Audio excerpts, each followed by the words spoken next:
الحمد لله وحده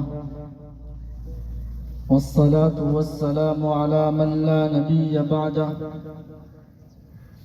أما بعد فأعوذ بالله من الشيطان الرجيم بسم الله الرحمن الرحيم ولا تقولوا لمن يقتل في سبيل الله أموات بل أحياء ولكن لا تشعرون وقال النبي صلى الله عليه وسلم الأنبياء أحياء في قبورهم يصلون صدق الله العظيم وصدق رسوله النبي الكريم ونحن على ذلك لمن الشاهدين والشاكرين والحمد لله رب العالمين اللهم صل على محمد وعلى آل محمد كما صليت على إبراهيم وعلى آل إبراهيم إنك حميد مجيد اللهم بارك على محمد وعلى آل محمد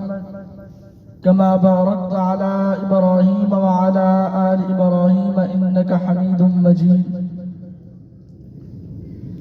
نہ میں کا ذکر نہ پینے کی بات کرتے ہیں نہ میں کا ذکر نہ پینے کی بات کرتے ہیں ہم اہل دل ہیں اور مدینے کی بات کرتے ہیں نہ خدا ان سے راضی نہ مصطفیٰ ان سے خوش نہ خدا ان سے راضی نہ مصطفیٰ ان سے خوش اصحاب پیغمبر سے جو کینے کی بات کرتے ہیں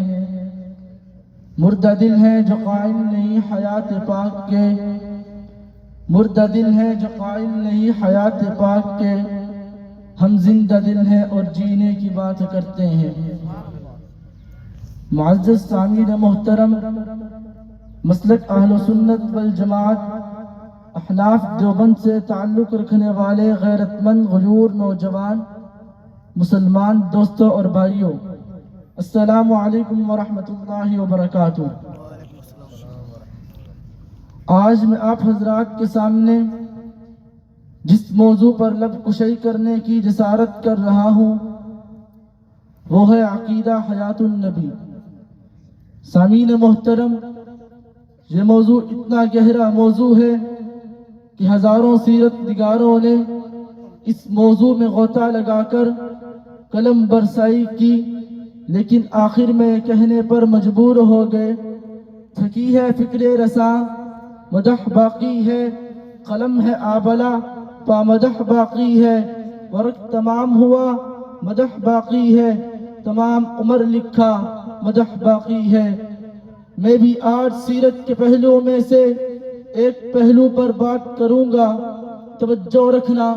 تمام امت مسلمہ کا متفقہ عقیدہ ہے کہ ہر انسان کو موت آنی ہے، لیکن ایک عقیدہ کافر کا ہے،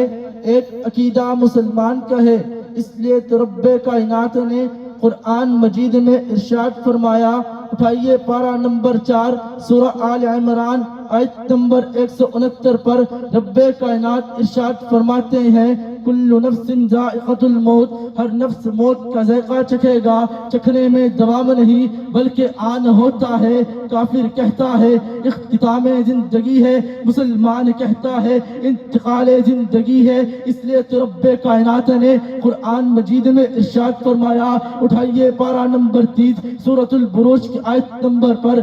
نمبر 19 پر رب کائنات ارشاد فرماتا ہے لَتَرْكَبُنَّ طَبَقًا عَنْ طَبَقٍ، تم ایک حالت سے دوسری حالت کی طرف انتقال کرو گے، یعنی پہلے بچہ تھا پھر بوڑھا ہو گیا، پہلے زندہ تھا دنیاوی زندگی میں، اب مرنے کے بعد زندہ ہے اخروی زندگی میں۔ توجہ رکھنا، تاریخ گواہ ہے جب بھی دنیا میں کسی نے قبر کی حیات کا انکار کیا تو وقت کے ائمہ اکرام نے فقہاء اکرام نے ان کے نظریے کو دلائل کے ساتھ رد کر دیا۔ اب عصر حاضر میں ایک اور گروہ اٹھا ہے جس کا عقیدہ اہل سنت والجماعت کے عقیدے سے مختلف ہے۔ اہل سنت والجماعت کا عقیدہ ہے کہ انبیاء اکرام اپنی قبروں میں دنیاوی جسموں کے ساتھ زندہ ہیں، اور یہ عقیدہ اتنا اہم ہے کہ مفسرین نے قرآنی آیات سے اس عقیدے کو ثابت کیا ہے، محدثین نے احادیث متواترہ سے اس عقیدے کو ثابت کیا ہے، متکلمین نے اس عقیدے کو اجماعی قرار دیا ہے۔ میں چند دلائل آپ حضرات کے سامنے ذکر کرتا ہوں۔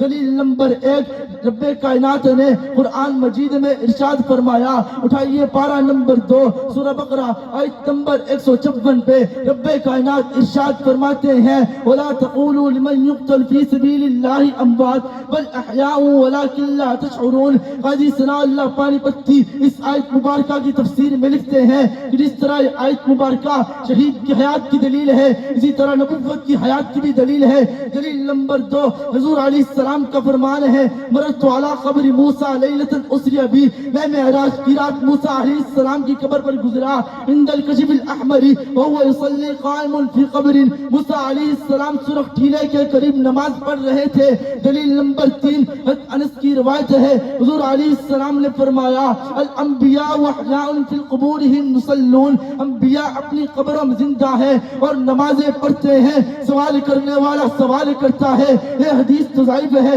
میں نے کہا تیرے کہنے سے حدیث صحیح یا ضعیف نہیں ہوتی، میں نے کہا تیرے کہنے سے حدیث صحیح یا ضعیف نہیں ہوتی۔ علامہ ابن حجر اسقلانی نے فتح الباری میں اس حدیث کی سند کو صحیح کیا ہے، ملا علی قاری نے شرح مشکات میں اس حدیث کی سند کو صحیح کیا ہے۔ دلیل نمبر 4، حضرت مولانا مفتی محمد شفیع عثمانی نبی کی بیوی کے کسی اور کے نکاح میں نہ جانے کی تو مجھے لکھتے ہیں، نمبر 1، حضور کی بیویاں تمام امت کی مائیں ہیں، نمبر 2، حضور اپنی قبر مبارک میں زندہ ہے۔ سوال کرنے والا سوال کرتا ہے، نبی قبر میں زندہ ہے اس لیے اس کی بیوی کسی اور کے نکاح میں نہیں جاتی، شہید بھی زندہ ہوتا ہے اس کی بیوی کسی اور کے نکاح میں کیوں جاتی ہے؟ میں نے کہا میں تجھے اس شخصیت کے پاس لے چلوں جسے دنیا حجت الاسلام اور بانی دارالعلوم دیوبند کا مسلم حضرت مولانا محمد قاسم نانوتوی کے نام سے یاد کرتی ہے، جس کے علم کو غیروں نے بھی مانا ہے۔ حضرت مولانا محمد قاسم نانوتوی فرماتے ہیں، نبی اور امتی کی موت میں فرق ہے، امتی جب مر جاتا ہے روح اس کے جسم سے نکل جاتی ہے، نبی جب مرتا ہے روح اس کے جسم سے نکلنے کی بجائے دل میں سمٹ جاتی ہے، روح دل میں سمٹ جانے کی صورت میں نبی کی بھی کسی اور کے نکاح میں نہیں جاتی، شہید سے روح نکل جاتی ہے، اس لیے شہید کی بھی کسی اور کے نکاح میں جاتی ہے۔ ایک شخص کہتا ہے، ہم حضور کو جنت میں زندہ مان کر اعلیٰ حیات کے قائل ہیں، جو بند والے حضور کو قبر میں زندہ مان کر کم تر حیات کے قائل ہیں۔ میں نے کہا حضور علیہ السلام کا فرمان ہے، حضور علیہ السلام کا فرمان ہے، ما بین بیتی و منبری روضۃ من ریاض الجنہ، علماء دیوبند حضور کی قبر کو جنت کو ٹکڑا مان کر اعلیٰ حیات نکالے ہیں۔ میں نے کہا اگر تو نے محدثین کے اقوال پڑھے ہوتے تو اس غلط فہمی میں مبتلا نہ ہوتا۔ ملا علی قاری نے شرح مشکات میں، علامہ نبی نے شرح مسلم میں لکھا ہے کہ جب قیامت کے روز لوگوں کو قبروں سے اٹھا کر جنت کی طرف لایا جائے گا تو اس وقت حضور کی قبر کو اٹھا کر جنت میں منتقل کیا جائے گا، گویا حضور جنت سے آئے تھے، حضور جنت میں رہتے ہیں اور قیامت اسی ٹکڑے کے ساتھ جنت الفردوس میں داخل ہوں گے۔ اللہ تعالیٰ مجھے اور آپ کو صحیح عقیدہ رکھنے کی توفیق عطا فرمائے۔ وآخر دعوانا ان الحمد للہ رب العالمین۔